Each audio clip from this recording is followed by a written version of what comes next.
Welcome to the Two-Ton Nerds. As always, my name is Max James. It is October 6th, 2014, which means it's also day 6 of the 31 Days of Fright horror movie project, year 3. And the movie of the day is John Carpenter's The Ward. I have a lot to say, so I'm just going to jump right into telling you what you need to know about this movie. And first up is the plot. The plot of the movie follows this random girl that we don't know nothing about.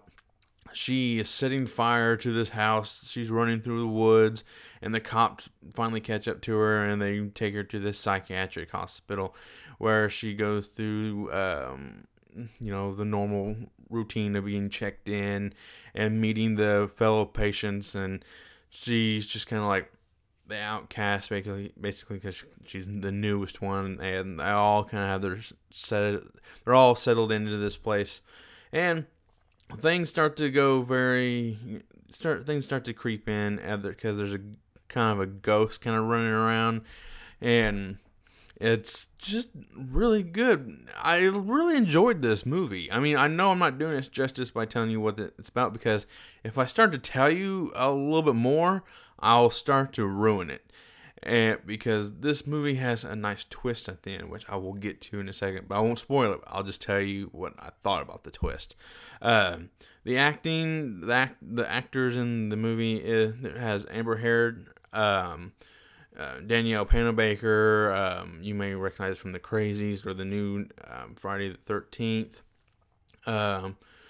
You also recognize one of the fellow girl patients as the girl from Kick-Ass's girlfriend from the Kick-Ass movies. I don't recognize the other two, but they're just as good as in this movie. They fit well within the movie. And there's also Jared Harris. If you're a Mad Men fan, you'll know he was the guy who was in charge of the merger, I think in season 3 or something like that. I do believe. But you'll see him in tons of other stuff. He has an accent. He's a really good actor. I always enjoy watching his. Oh, he played Moriarty in the new what's it called, Sherlock Holmes movie. So you'll definitely recognize him. So, and even the orderlies and have some good moments too. And one of them looks like Josh Lucas a little bit to me. You know, from I can't think of who he was in. You'll know if you've seen him. But anyways, the acting is really pretty good. And then you got the scare factors. This movie isn't really that gory. That's what I like about John Carpenter's movies. They can be either super gory like The Thing, or they can be very thought out and scary like the Halloween. So this movie fits about in between. There are some gore moments, like there's some like old-fashioned neck slitting, and there's some pretty decent kills in this movie. But other than that, the scares mainly come from jump scares, and it's the main. Last night I just figured out they did a lot of running in this movie, and I liked it. It kind of added to the horror because you're not quite sure because they're running. You'll never know if something will pop out, or kind of just like they'll trip over something and reveal something. I like that. It's keeping you guessing what's around the corner. I like that. So now up to the twist, and I'm not going to tell you what it is, but there's a moment in the movie where I figured it out. They said one tiny line that just ruined it. It was a really good movie. I mean, even after the twist, it was still a good movie. But I kind of wish the twist was kind of revealed a little later, even though there's a hint to it. I'm not going to tell you what it is, but one of the nurses says this one line, and then the doctor, who's Jared Harris, he says a line too, and it's like, oh, okay, I get it now. Which I kind of wish I didn't, because I really liked the twist at the end, and I thought it was really pretty decent, and I thought it was really good to fit within this movie. But Just those two lines just did it for me. I figured it out right then. I probably was done on purpose, but I wish it was kind of revealed a little different. So that was my biggest complaint about the movie. It was just two lines towards the end of the movie, right before the big twist was revealed, and that was about it. So some notes of worthy notes. This movie is directed by John Carpenter, who has some great horror movies under his belt. You got Halloween, The Thing.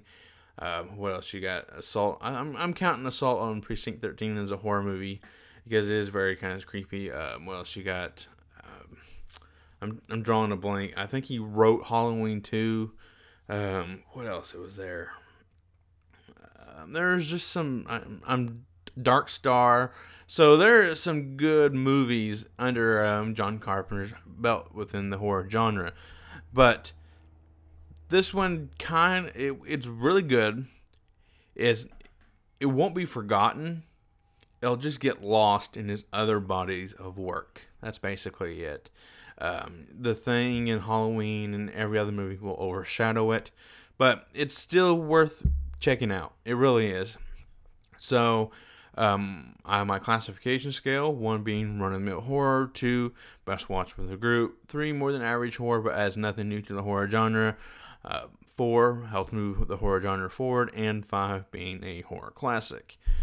Now, this was kind of tough because I was actually been thinking about this all night after I watched the movie and up until I was now, and I think it's more than average horror. It really is. I mean, there's some really good moments within this movie that really set the environment, and which some horror movies can't even do that. So that's why it's more than average, because you really set the environment is really the forefront of all this, and it's really great because it's set in 1966. And there's this one scene where they play a record, and it's really cool. It's really upbeat, and all of a sudden it just turns on a dime, and it starts getting creepy really fast. And that's what makes this more than average, because you actually kind of get drawn in for a second, and all of a sudden it just takes you right back out of it. And that's why it's more than average, because you start to actually get drawn into the movie in some aspects. And that's some horror movies just like, okay, I've seen this 100,000 times. I've seen the same beheading. I've seen the same sex scene, and all that kind of stuff. It's just like, okay. But this one actually has some pretty cool, decent moments that will draw you into the movie. So that's really all I gotta say. My name is Max James, and I'm going to go geek out.